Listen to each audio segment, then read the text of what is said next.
essential if we're going to keep alive any hopes of the 1.5 degree scenario.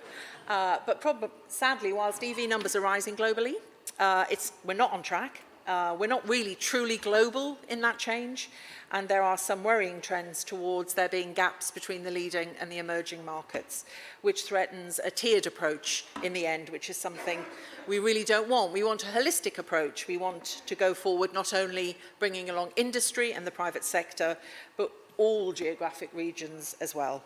So our conversation tonight will focus on two key themes across two panels.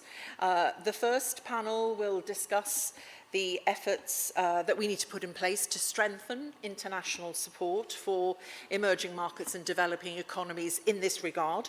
And the second will look at the role of global ZEV commitments in helping to scale demand. However, before we get to that, I'd like to say thank you to the Government of the UK, to the International Council on Clean Transportation for the work that they've done together with FIA Foundation, pulling together tonight's programme. And to kick us off, we're very pleased to be sharing with you a new video which describes an overview of the ZEV progress to date, where we've been and where we're going. And the voices you'll hear are representatives of many faces of the stakeholder community, from government to industry and beyond. The key theme is the need to move faster. I think we all agree on that. So please enjoy.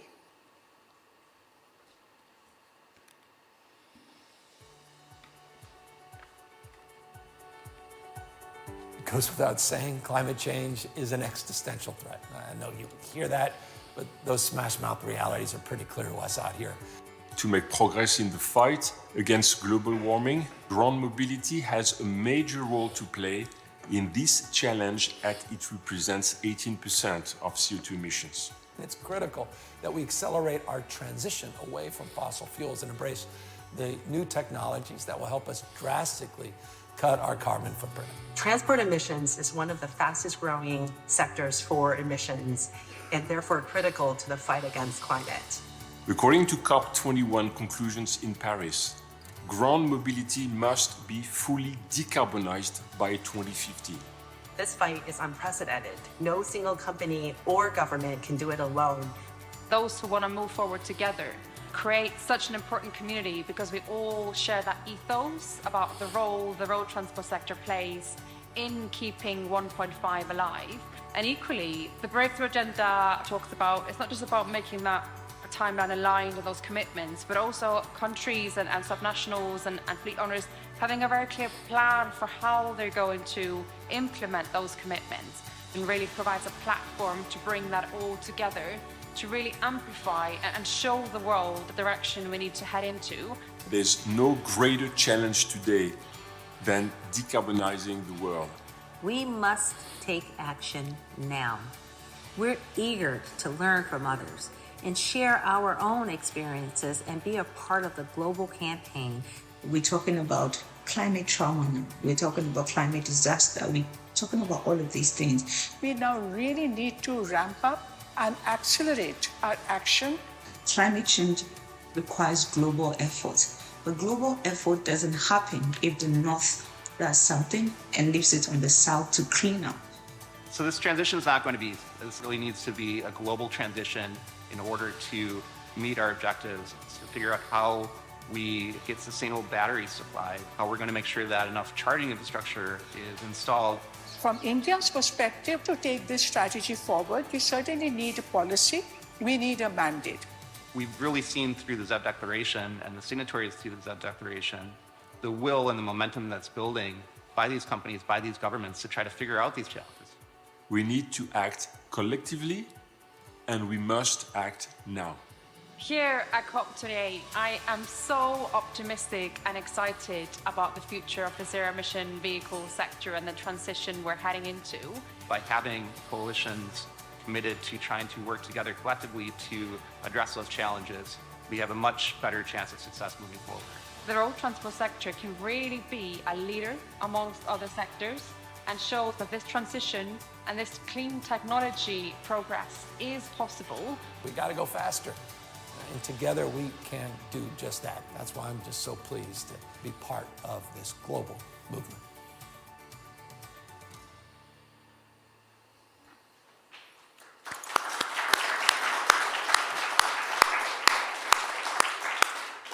So the theme of that was clearly that we need to work together to coordinate, to collaborate, and to scale up support. And I'm particularly delighted that the Global Fuel Economy Initiative, which is an initiative which the foundation I work for has been supporting for many years, has been able to contribute its extensive experience to the work that's been done through the ZEVTC, led by the UK and the US governments. And I'm excited to see the growing momentum around efforts in this area. And it's my great pleasure, therefore, to introduce the Right Honourable Graham Stewart MP, Minister of State for Energy Security and Net Zero in the United Kingdom Government, to share with some thoughts right now.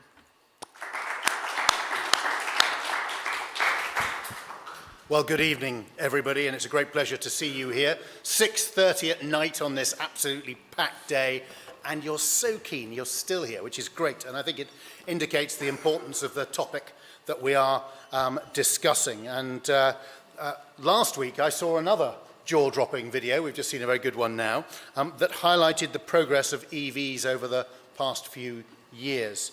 I watched as a Tesla Cybertruck beat a Porsche 911 in a drag race while towing another Porsche 911 down the track behind it. And I know my co-speaker, Reed Schuler from the US, will be speaking after me, so I must start by giving him and his country a transatlantic hat tip for that. I must add, if the Cybertruck would like to pick a fight with the British-made hybrid Aston Martin Valkyrie, I'm sure we can make that happen too. However, what the Cybertruck video epitomized for me is the shift in perceptions as the automotive world goes from cogs to code, from pistons to plugs. It's the realization that we are now pushing at an open door with regards to EV adoption. According to the IEA's Global EV Outlook, a total of 14% of all new cars sold were electric in 2022, up from around 9% in 2021 and less than 5% in 2020. We're making tremendous progress, but as always, we need to do more, we need to do it faster, and we need to achieve the scale needed to make a meaningful, lasting impact in all parts of the world, as has been said, so no one's left behind.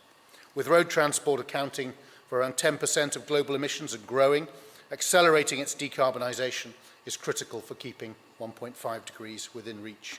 That's why we established the Zero Emissions Vehicle Transition Council in 2020 to convene major and progressive automotive markets. Co-chaired with the US, the Council is facilitating crucial political dialogue to accelerate the global transition. It's also why we launched the ZEV Declaration. And of course, there are often issues of difference, and even how to pronounce that is an issue of difference with the Americans. But it is indeed the ZEV Declaration, with partners at COP26 committing to all new car and van sales being ZEVs by 2040 globally and 2035 in leading markets. And with over 220 signatories, the ZEV Declaration, now hosted by the Accelerating to Zero Coalition, continues to gather momentum. In addition, the UK is co-leading the road transport breakthrough with the US again and India, an international coordination mechanism driving crucial work to enhance collaboration around common goals, of which many organisations in this room are a part. And I'm delighted that the UK Parliament has agreed to legislation to deliver the Zero Emission Vehicle mandate, setting out the pathway towards phasing non-ZEVs, phasing them out in the UK. Now, as various COP meetings have shown, the climate emergency is everyone's problem or no one's problem at all. Nations can't act alone. Yet, despite global efforts, a report published under the Breakthrough Agenda reminds us that the sector is not aligned, despite the progress, is not aligned with the Paris goals. So it's imperative that we do align on clear timelines for all new vehicle sales to be zero emission. The more countries come together, the more clear they are on their timing signals, the clearer it is to industry when and how they can invest, and to the bankers that stand behind them. Unfortunately, as I say, on current plans, the future of the ZEV transition is also not evenly distributed across regions, with many developing countries at risk of being left behind. I'm proud to see the significant strides made since COP26 with the ZEV Transition Council, making it a priority to enhance international support for developing countries this decade. At COP27, the Council and partners launched several initiatives, including the ZEV Rapid Response Facility, which ensures that countries can access a broad network of world-leading experts and support providers. The ZEV Emerging Markets Initiative that can help foster public-private partnerships, and the ZEV Country Partnership Model to provide tailored support with India as our first partner. So today it gives me great pleasure to announce on behalf of the ZEV Transition Council and partners the first ever global ZEV Transition Roadmap. You may clap.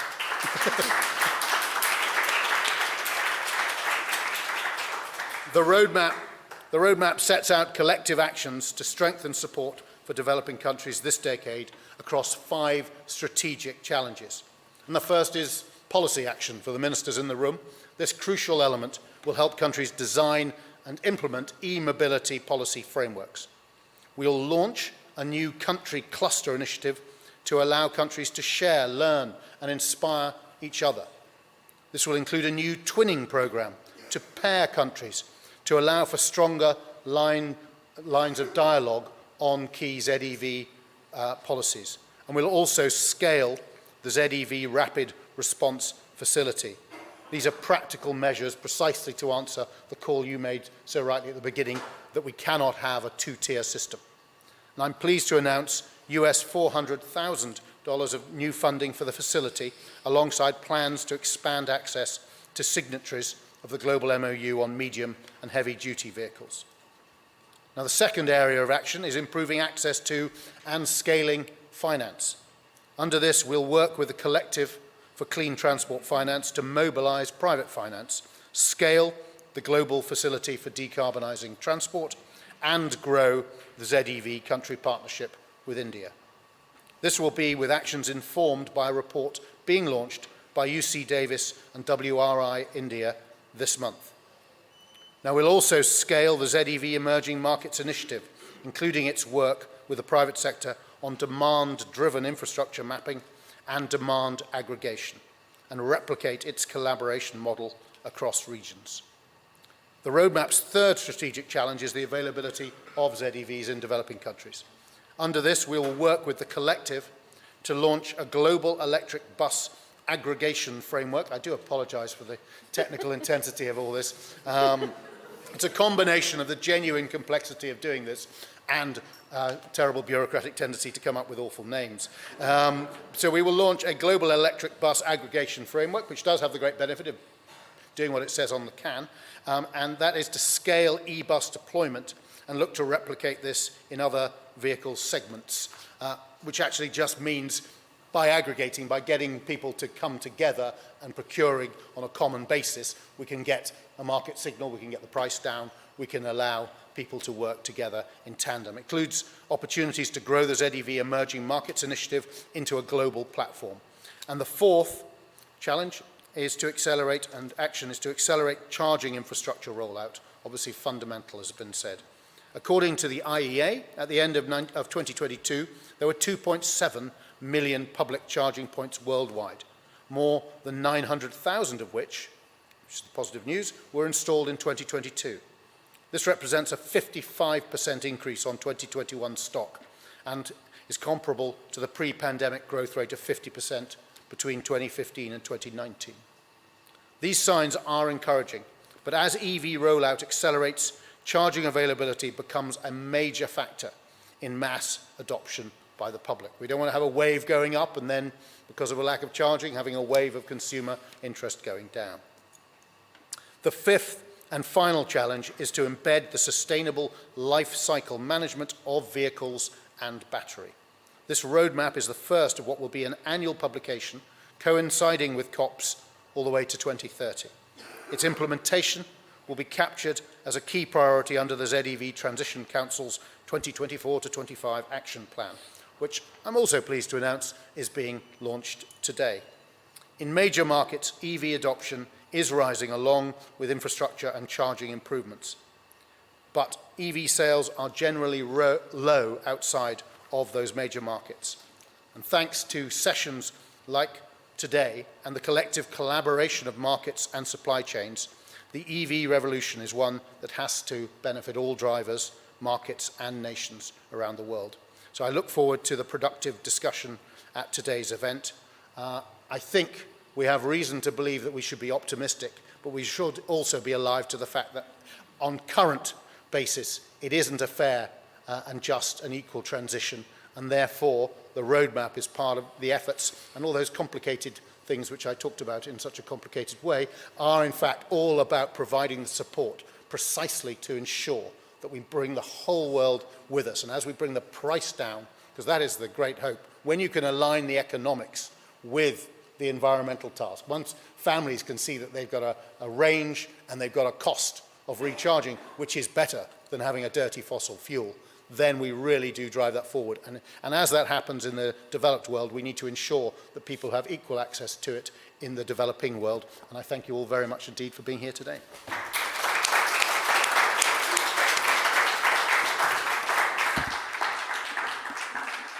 Thank you very much indeed, Minister, for those very detailed comments, for your honesty about the acronym soup that we all face amongst the many other challenges in this thing, but also for those very interesting and exciting announcements and developments.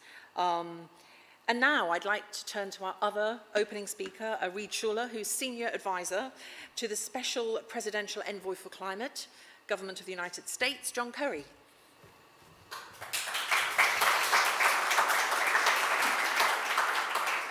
Thank you very much. A lot of us get to bring home some fun stories from the COP, and I think at the top of my list will be telling my wife that a sitting cabinet minister challenged me to an all-electric drag race at some point, and that I accepted. So we'll work on those details soon. So thanks to everyone who's joining us here. It's great to find your community at the COP and to find other people and institutions that are just as enthusiastic about the parts of this transition as you are. And this is a room full of advocates and partners who care deeply about this transition and to making it happen in an equitable way and to making it happen faster. So it's just a huge pleasure to be here. And as the co-chair of the ZEV Transition Council, the US is really excited about the roadmap that Minister Stewart showed us, and we're grateful for the collaboration that we've had with the United Kingdom as co-chairs, as well as with all of the other members of the ZEV Transition Council and members of the International Assistance Task Force under the Council. The roadmap provides us with that coordination mechanism toward our shared goals to make zero-emission vehicles the new, normal and accessible, affordable and sustainable in all regions by 2030. And as Minister Stewart highlighted, we are indeed facing a two-tier transition in which transportation electrification is accelerating in some economies, but emerging markets are at risk of being left behind. And we think that strengthened collaboration with governments, with the private sector and financial institutions can create real opportunities to bridge that divide, identifying priorities together, clarifying transition roadmaps, and shaping opportunities to catalyze finance in emerging markets and their transitions. And so recognizing the important role that this public-private collaboration needs to play, last year at COP27, with a number of you in a similar room in Egypt, the United States government and the World Business Council for Sustainable Development launched the ZEV Emerging Markets Initiative to foster just this kind of public-private partnership to accelerate ZEV deployment, scale investments, and help drive supportive policy movement across emerging economies. And at COP27, we also launched with the UK and our other ZEV Transition Council partners a new country partnership with India specifically that is bearing fruit to provide tailored support and to shape public-private collaborative agreements with India as our very first partner. And I'm delighted to announce that more than 30 companies have already given their support to emerging markets under the ZEV Emerging Markets Initiative. We're proud that several US companies are taking the lead: Amazon, GM, Uber, PepsiCo, LinkedIn, and others. And together they formed a series of collaborative agreements and shaped efforts to replicate this kind of successful collaboration model globally. The dialogues that we've had under the ZEV Emerging Markets Initiative country partnership with India have channeled industry action to accelerate the market creation for e-freight and catalyze charging infrastructure deployment and supporting India's energy transition. And at the G20, 15 companies came forward to show demand for nearly 8,000 electric trucks by 2030 in India, and they're now working toward piloting zero-emission corridors, financing instruments, and pushing policy forward for the adoption of large-scale e-freight work in collaboration with the Indian Niti Aayog-led e-Fast platform. So to support these efforts, and by the way, I was in an earlier session today in which there was essentially a competition driven by IEA's Fatih Birol to speak faster and faster, and I find myself adopting that mentality. So sorry for that.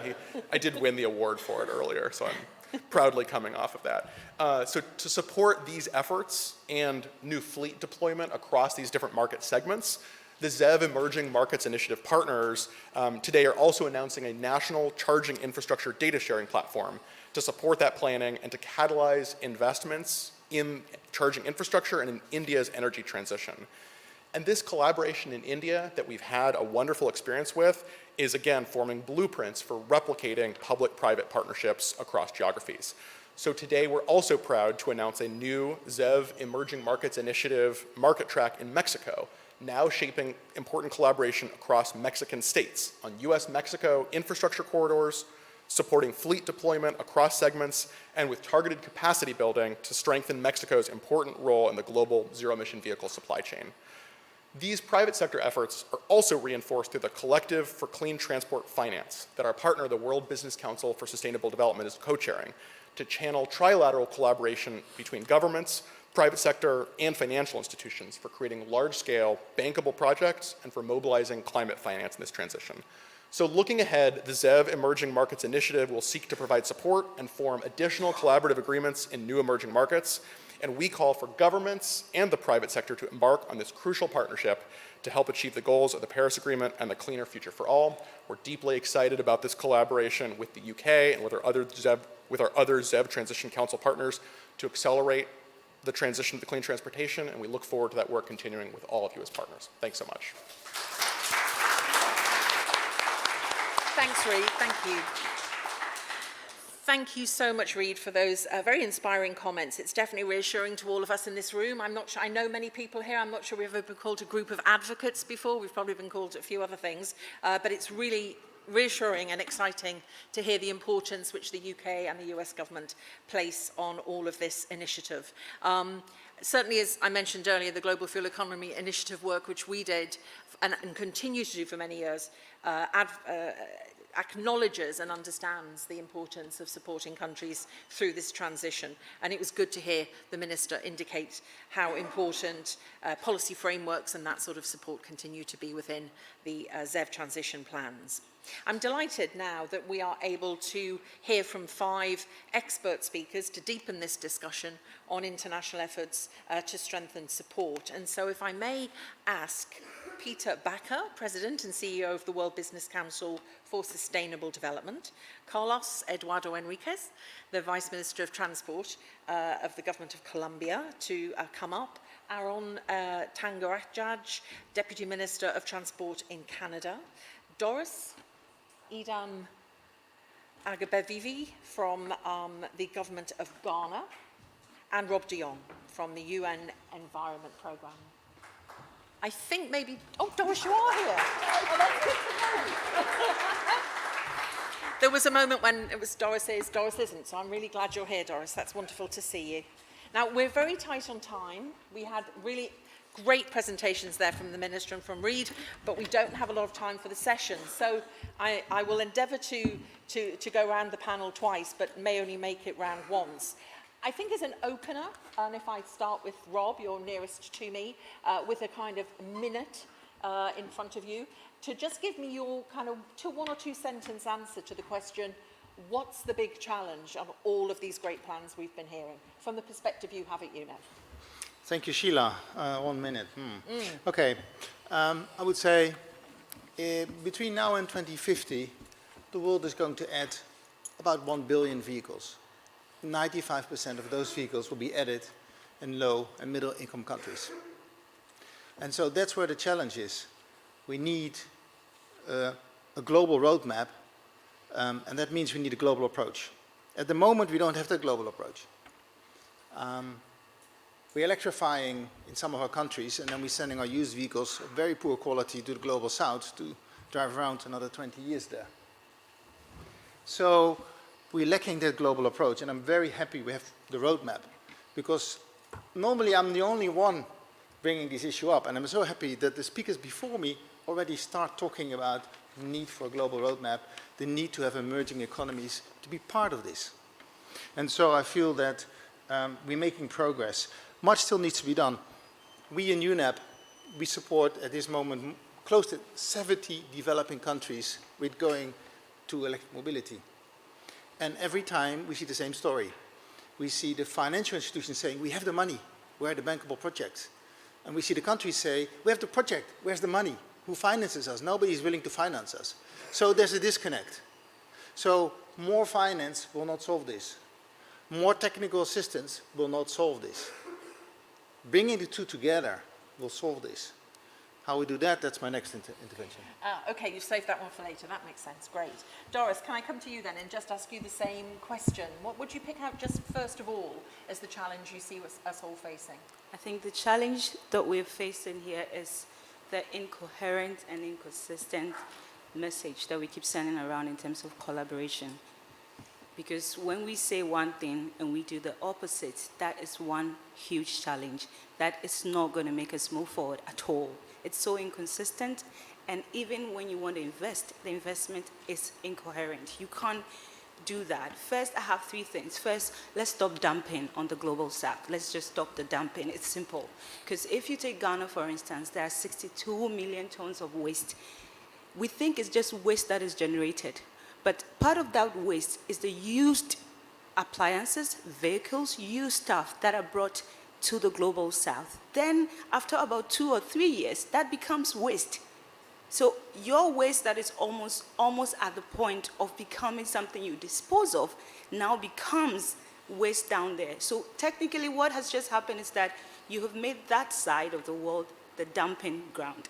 But you just waited 2 or 3 years before you dump the refuse so that it will look as though it's not refuse, but technically it is refuse. That's what Rob tried to say when he said the used vehicles have to stop. Now, if you stop that, then we come now to the collaboration, the topic of collaborating, bringing what we need down there, trying to get the OMEs down there, trying to actually create green jobs through the manufacturing, the assembling down there, and then be able to use that to create all of that finance and investment. It's not a matter of bring money to people. It's not a matter of come and give money. It's a matter of investment. That's a market. Nigeria's market alone is so huge. Imagine the number of two-wheelers you have just in Nigeria. Go to India, just imagine the number of two-wheelers, just two-wheelers, that market alone for an investor, that's a huge market. So for me, the roadmap has to be something that we are consistent with and we are dedicated to delivering. I love the roadmap because I've been part of it for the whole process, so I love the roadmap. And because this whole roadmap is just saying one thing. Let's start from somewhere, because if the people are not aware, it's a problem. Then it says we'll create awareness. Then it says charging infrastructure. But when it comes to charging infrastructure, whereas you go to Dundee and you see that the council is the one that is pushing charging infrastructure there. When you come to Ghana, you don't see that, because Ghana is going to be a private sector that is going to push charging infrastructure. You may go to India and you feel that the battery swap stations that you have there may either be pushed by government or private sector. Now, to be able to invest in that sector, it has to come with we having a coherent system of policy, then you come to invest. If we're doing the groundwork and putting policy in place and putting the groundwork in place, and you keep dumping from the global north, when I say you, it's not you here, sorry to say. But when I say you, I just mean, never know. Is it some of them? Yeah, okay, thank you. So I just think that I would just say, if we have the roadmap, let's pause at somewhere and see how, when I said this is a global effort, I think that is the biggest challenge of climate change. The fact that it's a global effort. The fact that your idea of what you want to do doesn't match up another person's idea. To be able to bring those two ideas together, that is the problem here. Now, global effort, if one side doesn't get, now we've divided it. I don't like the divide, but we divided it. We made it the global north and the global south for a reason. Because I'm even telling the IEE, I think you need to come up with a global EV outlook just for the global south, because even the data, we have a problem with that, right? So it's a matter of not the division per se, but if we can bring all our efforts together. If Ghana has gone ahead to do policy, Rob, your team wanted to do electric buses. Ghana goes ahead to get policy in place, right? We push for incentives. Now the incentives have been given for public buses, and that would mean that the buses can come in. So the groundwork is laid in most countries, and I know India has a battery swap policy. The groundwork is laid, but it's a matter of being consistent and coherent with the investment that we want to bring in and with the collaboration that needs to come in. I think Rob didn't talk so much, so I'll wait for my second round. Yeah, you're making this difficult for me, but don't worry, Doris, it's fine. Aaron, coming to you now. That's the perspective from Ghana. So perspective from Yorker, from Canada. Yeah, what's your take? So I would echo a lot that Rob and Doris have said, right? I think, you know, the framework's there, and I think the roadmap really is evidence of that, right? And the financing facilities are there. We know that, you know, private and public capital have been mobilized. The World Bank, you know, many of our donor countries have put money in there that are eligible for financing, you know, these types of projects. And the public and private markets are there. The policy environment is there that supports it. And I think, you know, I mean, I would echo what Rob said, right? It's just actually a way of how do you actually put this together in a practical way and make it happen. And I think some of it is, like, for example, you were talking about incentives. Well, incentives, you know, are one tool to make it work. But it's not the only tool, right? And every country has a unique, you know, policy environment. Governments have, you know, limitations on what they can and can't do. So finding the right policy tool or private sector incentives to do that, I think is important, right? I think, you know, mobilizing, you know, it's take up of the two-wheeler or the car. And you know, when we were thinking about this question, I think one of the interesting things when you talk about the fight against climate change, a car or a two-wheeler is probably the most significant capital expenditure or investment that an individual makes against the fight against climate change. It's personal. So if you can get somebody to do that, all of the other behavioral things that you want from a fight against climate change become easier. So I think the frameworks are there. It's how do you make that happen? I think the last thing that I would say is one of the challenges is going to be labor. I think in a lot of economies, when we think about the supportive environment around internal combustion engines, you know, repaired and all of those things, and how do you actually reskill labor to enable this transition to happen in a sustainable way? Thank you, Aaron. And turning now to you, Carlos, your thoughts on this challenge from your perspective, Colombia's perspective. Okay, thanks for the invitation and thanks for the United Kingdom to this important document. I'm very glad that we appear in the page number 3, so I think that we are doing things correctly. But when we think about Colombia, we have to think different because we have 32 states, and maybe Colombia is known for Bogota, Cartagena, Medellin, the important cities. But the instruction of our president is how to connect these 32 states to the center of the country. And that's our main challenge because realities are different. And that's our purpose here. Because when we think about invest in Amazonas, we have to think different. So this is very important for us because we have a special approach of self-transition. And for us, the number of buses that we have now in Bogota as a special program that were built with the people and with this kind of programs that our major had. But now we have to think in different things to think in the intermodal transport. That is what our main challenge, and that's how we connect the rural zone to our urban center. Thank you very much, Carlos. And then finally, Peter, you seem so far down the end. Apologies, I'll wave at you and just say a quick overview from you of what you think the key challenge is, please. Well, at the personal level, I have to agree with Minister Stewart because I had to read my briefing at least 3 times to make sense of all the acronyms that were in there. But on a more serious note, I think we should shout much louder in the hallways of the COP about what is happening here. Because every meeting I go to is how do we strengthen collaboration between private sector, financial sector and the policymakers. And this is an amazing example that the work is happening here. Thank you very much. So that's quite fast, isn't it? We've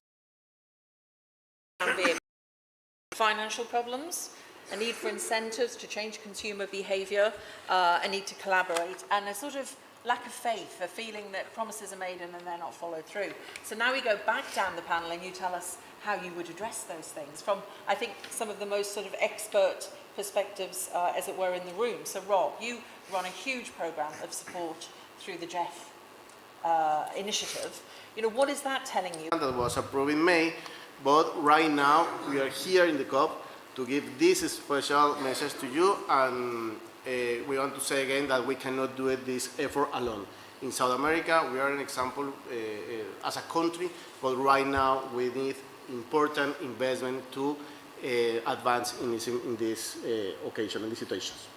Thank you very much, Carlos. And of course, we have perspectives from countries all around the world here today, and I know you'll be listening to each other. And Doris, I know I should have started by congratulating you, because I understand that you released your first ever electric vehicle policy on Saturday in Ghana. So you're clearly, you know, taking those steps forward. You might want to tell us a little about what that does and what you hope you're going to achieve by it. Thank you, Sheila. I think when I said all the problems in the system, I think for every problem there's always a solution. It's just that we start with the nice problem save, first. Doris. So, Yeah. yeah, there's a solution. So one of the things I was talking about was dampen investment coherency in what we do as collaboration. First of all, let me just pick the investment part. If I need an investment to come into Ghana, I need an investor to come and set up a charging infrastructure. They first need to know that there are standards for those charging infrastructures, are there regulations, is there government support, do I have a policy pathway, something to make him know that in the next 2 or 3 years I'm going to be recouping those investments, because it's money. Nobody's asking for free money here, which is what I've been advocating for down there. Yeah. So the policy is telling us that big roadmap in terms. One of the big things in the policy is trying to say that we want to develop the whole EV infrastructure value chain. So in the policy, you hear of even the critical minerals, saying, because I know you know very more recently that Ghana had signed with Bavaria on our lithium. So, and again, it may look small, but I've always said that when gas started popping up in Ghana, it was just one tiny one, and then all of a sudden it kept building and building.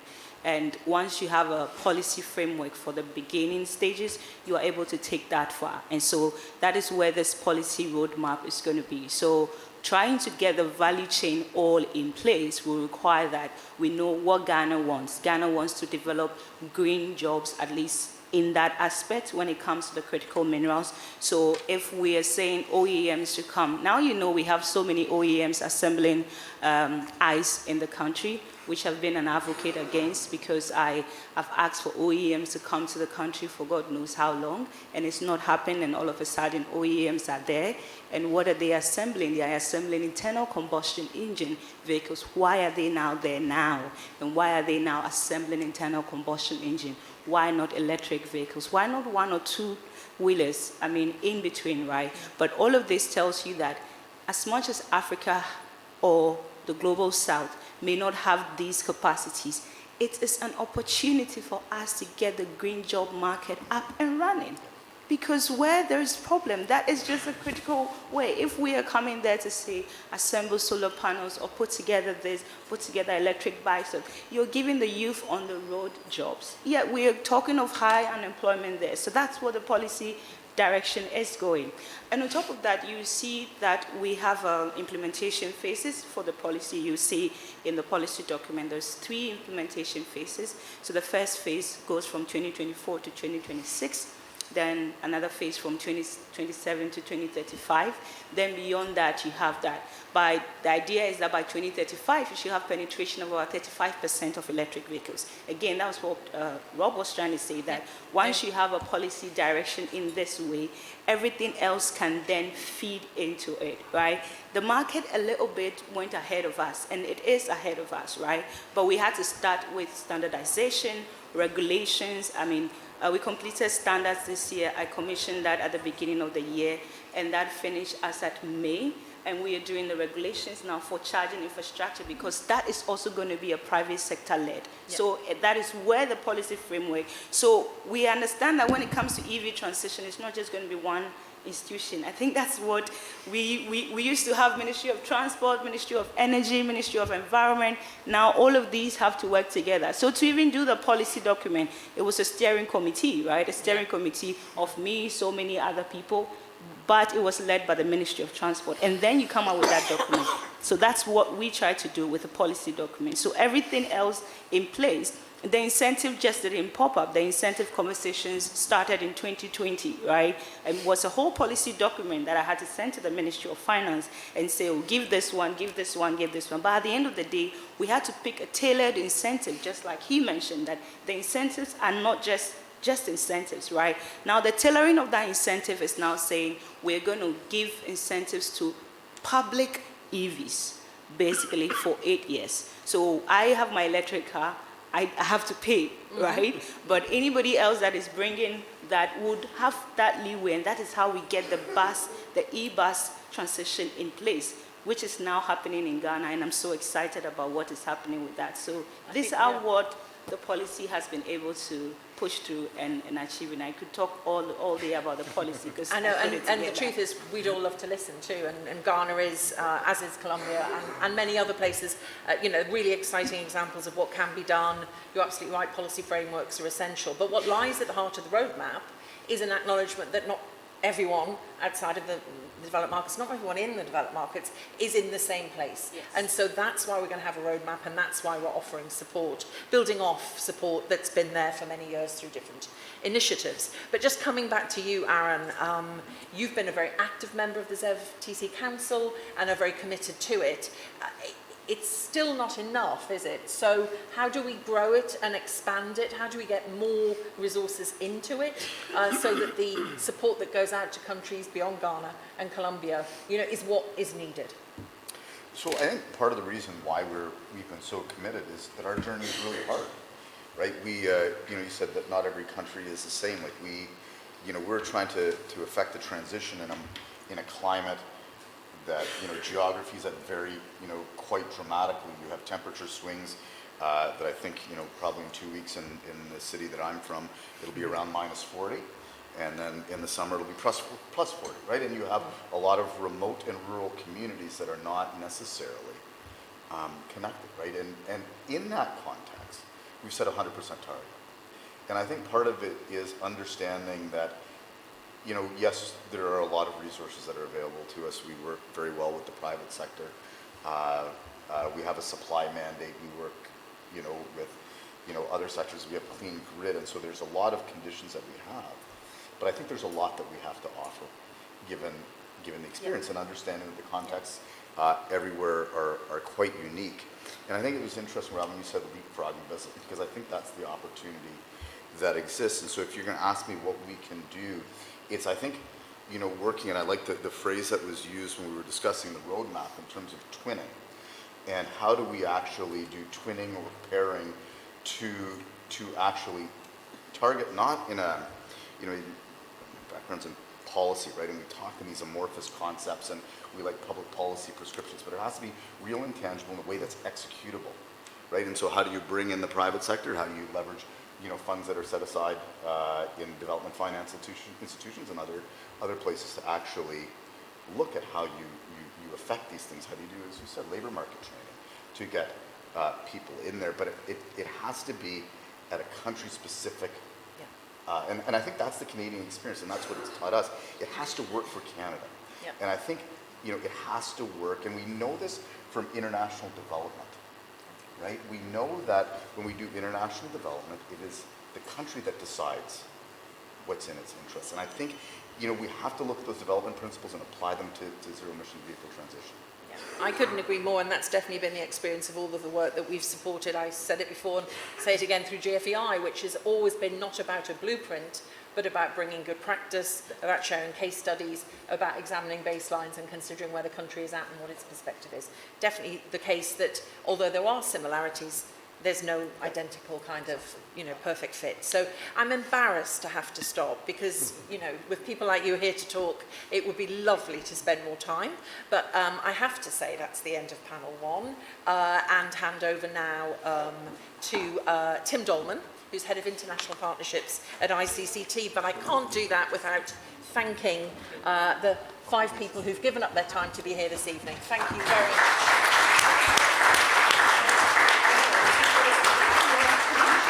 Do pictures of the pictures tonight, but come outside.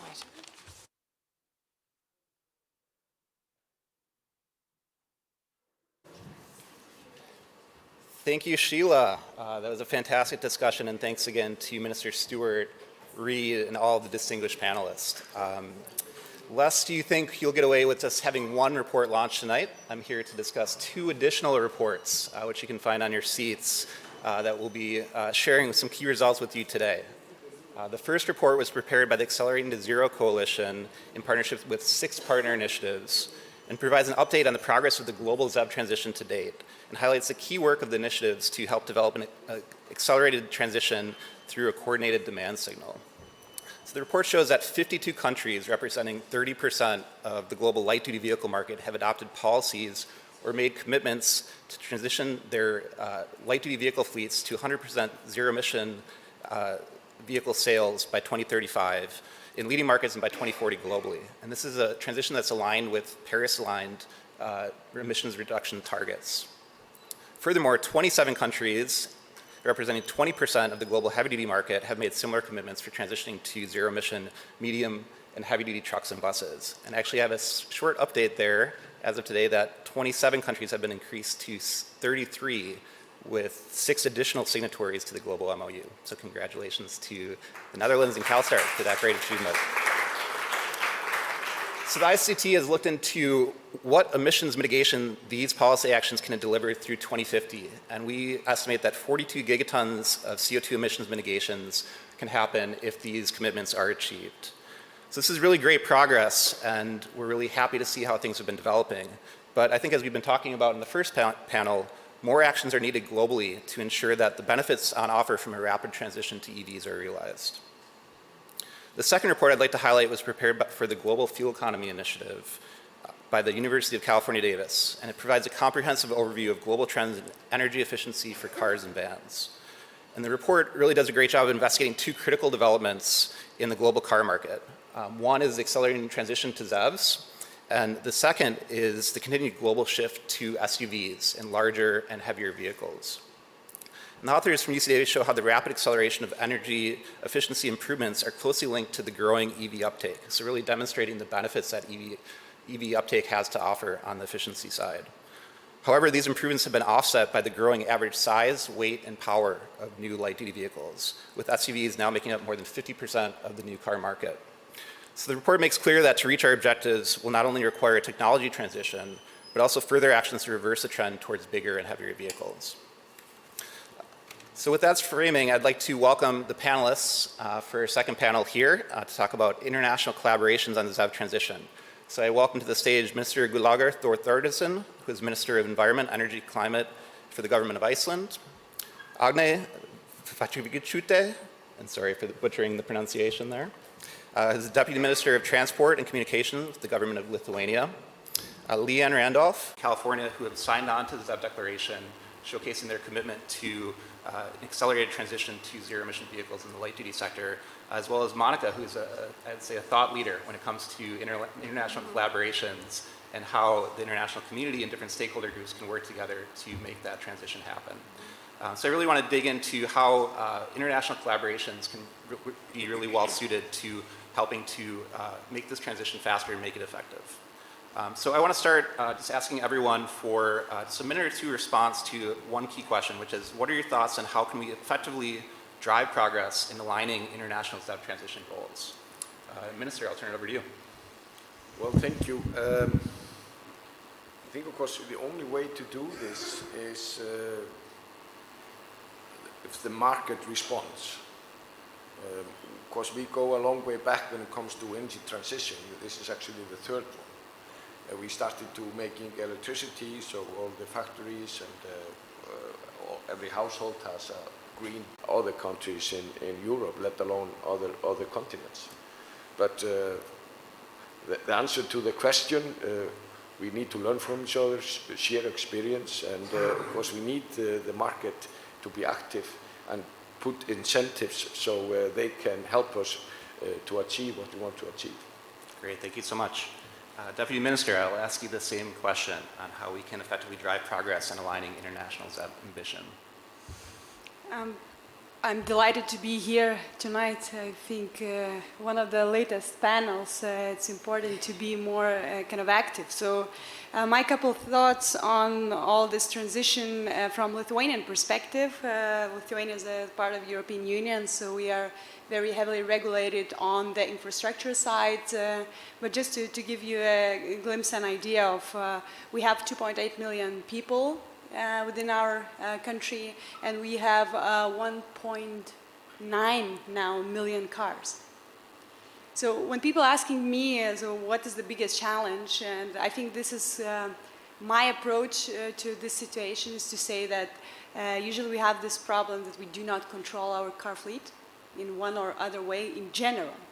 So whatever we are trying to kind of enhance electric infrastructure, hydrogen infrastructure, to make more subsidies for all the vehicles, what we are actually doing.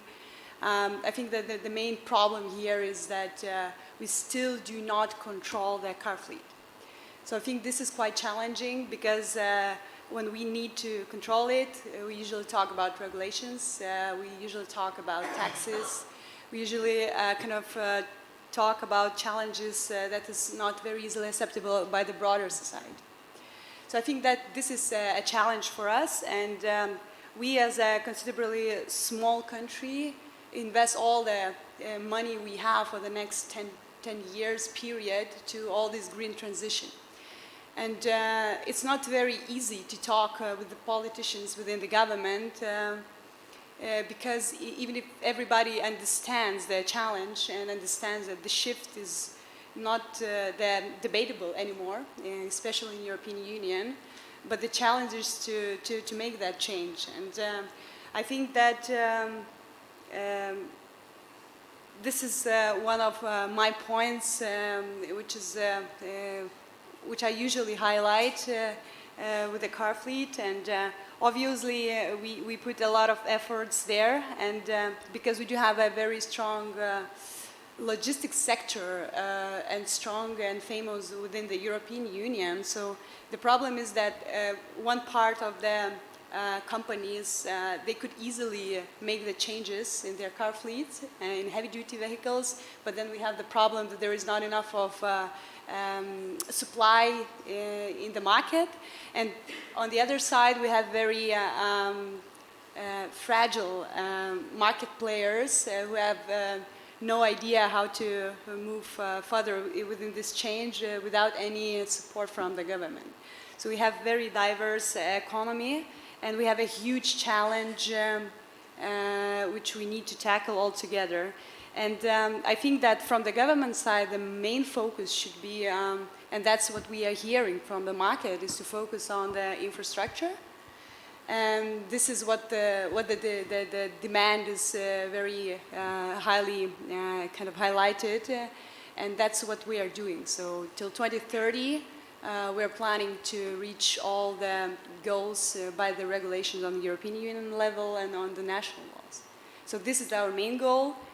But we still do believe that we have to create a network. So as you mentioned before, local efforts is nothing, and only the collaboration between or within, let's put it this way, firstly within the European Union in our case, is the one way to go.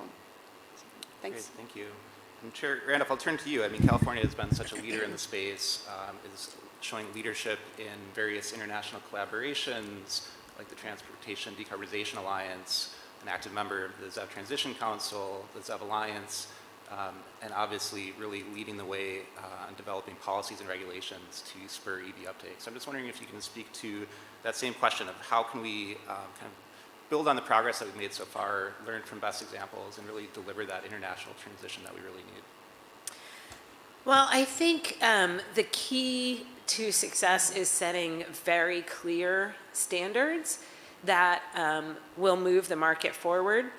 And, you know, in California, we've tried to be really strategic about thinking about those standards, both on the supply and the demand part, particularly as it relates to medium and heavy duty vehicles. So, right, light duty vehicles are fairly straightforward. We have our Advanced Clean Cars 2, which requires 100% new zero emission vehicles by 2035 and has increasing percentages on that path.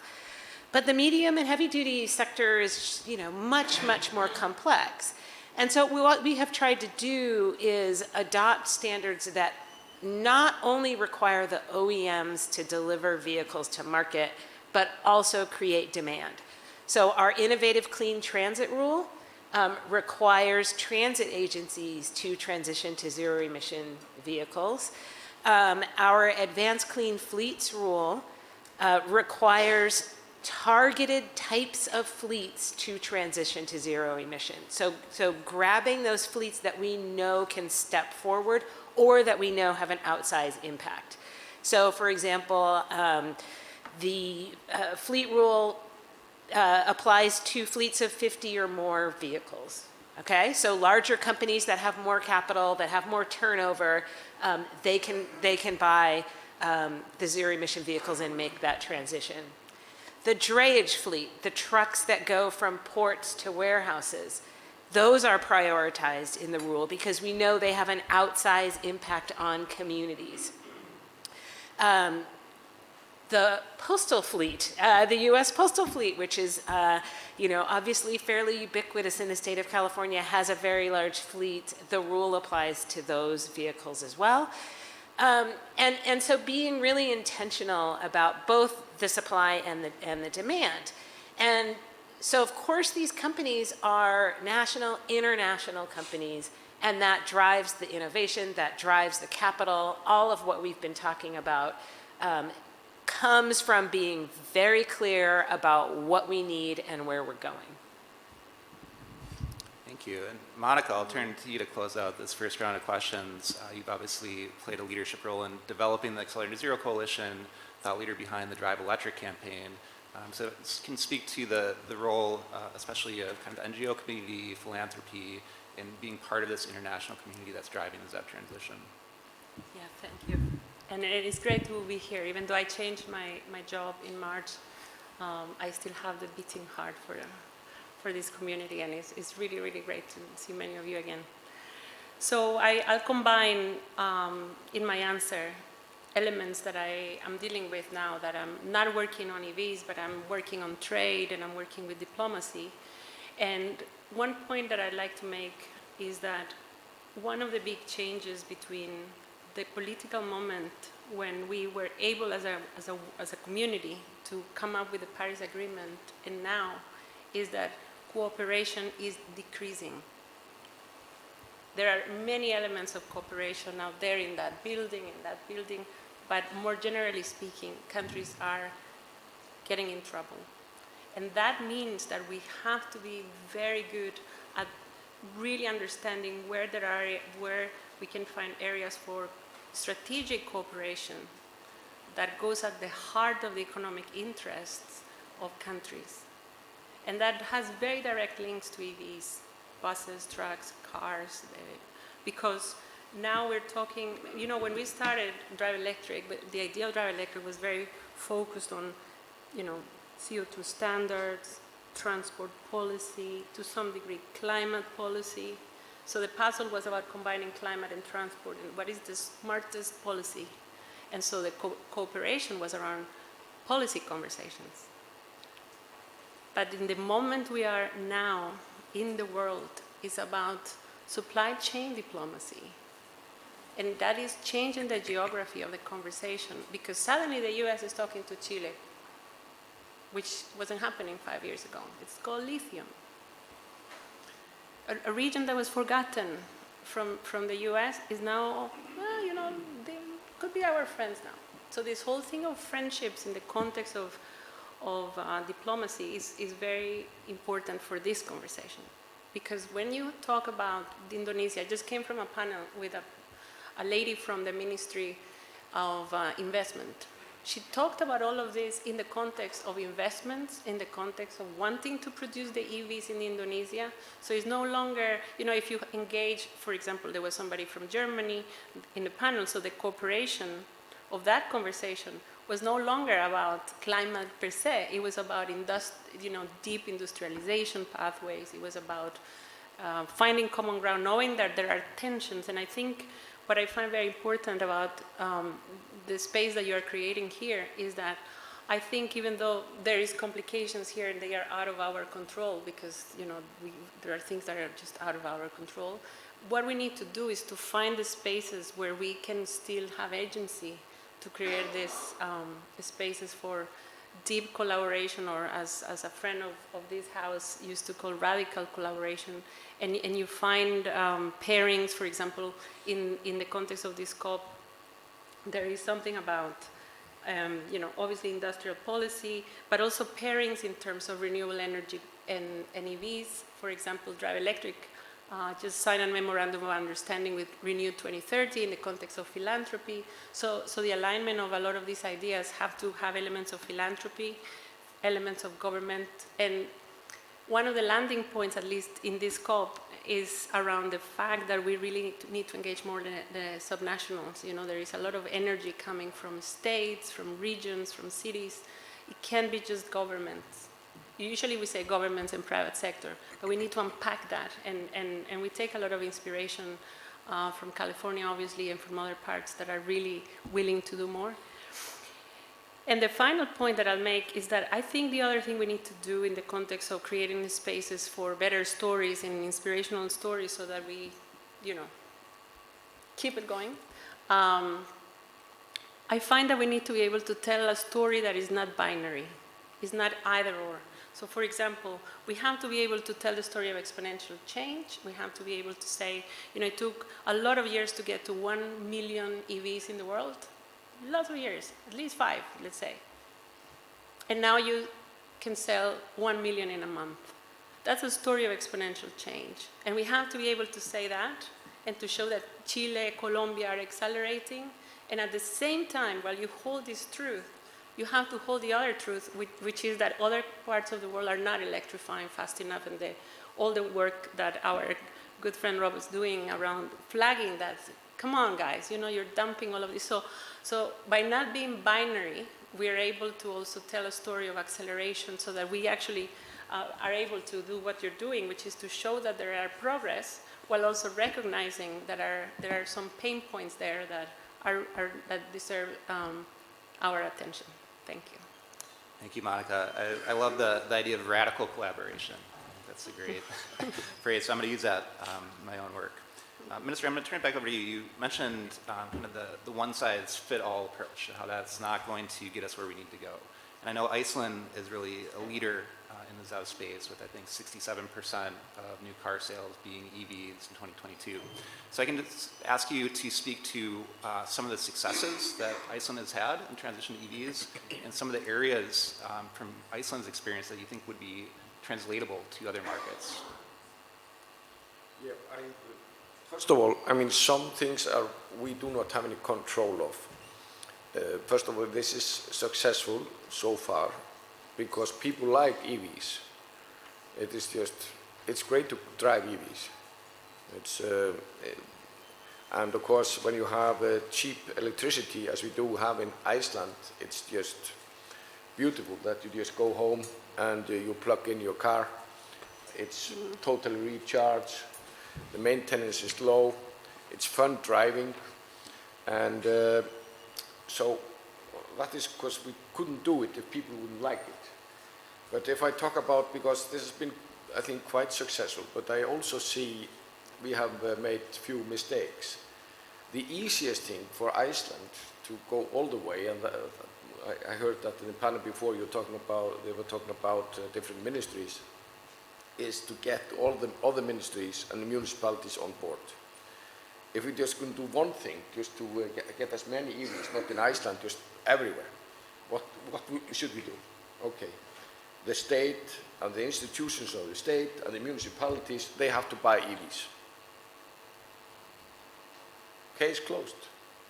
Because the state is so big, there's so many institutions. Okay, then they would say, we need infrastructure. Yeah, okay, let's fix that. And that will help everyone else also. But it's very easy if you have, as a working with some governmental institution, then you can of course plug it at your home and just get refunded from the state. But this is really hard to do. This, I think, makes perfect sense. And everyone wants to go to the same direction. But just to do this simple thing is just seem to be too difficult sometimes. Another thing, that because the employees, people on the ministries, they use taxis a lot, okay? You can only use taxis which are EVs. What would that mean? It would mean that the taxis would be a lot more taxis. And we could go on because of the challenge now.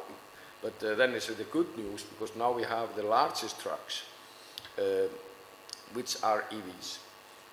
It's working fine. But if you would put that rule when you are buying, because the states, they're so huge buyer, that you had some kind of regulation that are used for servicing the institutions and municipalities are EVs, we would change this very, very quickly. So, working on when I get home and before I came here. But this is an easy way to do it, and we can do it everywhere. Then, of course, we have these special circumstances. We, of course, have used quite a lot of incentives. Make no mistake about it. And one would start. It's about also word of mouth. You need to have people who are ambassadors for EVs. When you probably heard this discussion. People say, EVs, no way, you know, I'm never going to try it. And then someone says, well, actually, I have an EV. It's great, fantastic. And these are ambassadors you cannot hire. You have to start somewhere, and it can't be expensive when you start, but it's a good investment. Great, thank you so much. Yeah, I think kind of the idea is of starting with fleets where it makes sense to electrify, where you get some easy wins, echoes what we heard from Chair Randolph. And Leanne, I'll turn it back over to you. I think kind of this idea of California being a leader in the space, I just want to turn the same question to you, is how do you bring that to the wider international community, some of the lessons that you've learned, maybe some of the mistakes that California made, and kind of how can we learn from that and help other countries and subnationals move quickly on this transition? Yes, in California we have a lot of practice with that. When we adopt our rules, we try to bring other states with us.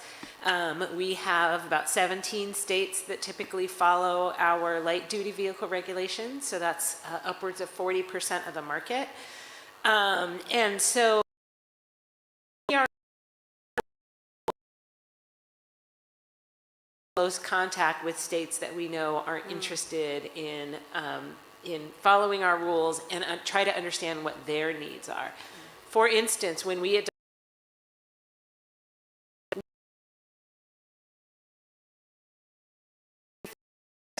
and our interim targets probably could have been a bit more aggressive in the early years, but we made a conscious decision to recognize that states that we want were not on that same trajectory, so we dialed the early years back a little bit and sort of assumed that those states would move up closer towards the end of that 2035 target date.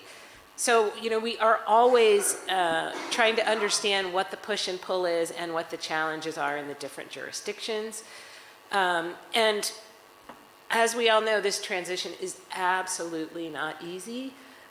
Infrastructure right now is a huge challenge in California, but it's a challenge that we are very carefully and intentionally working through.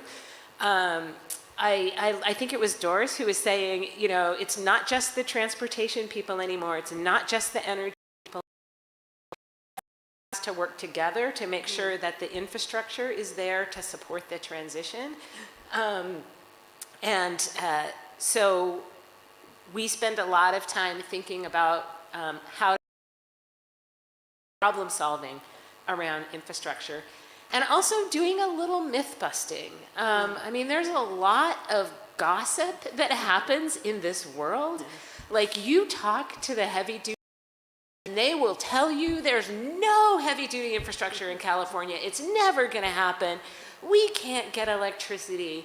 And we hear these stories, we run them to ground, and we pick them apart, and oh, it's a way different story. So it's really important to recognize that there are conversations out there that are trying to slow us down and trying to make us fail, and don't listen to them. Get your own information, dig in. A massive challenge, but a massive opportunity. Yes. So I think great words to close us out on. So with that, I see we have about a minute left, so I will thank everyone for staying here late, all the way to 8 p.m. We appreciate it, and thanks again to all the speakers for the wonderful panel. Thank you.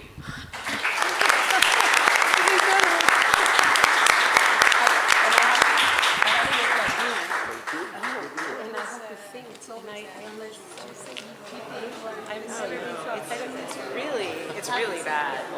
I was have like a very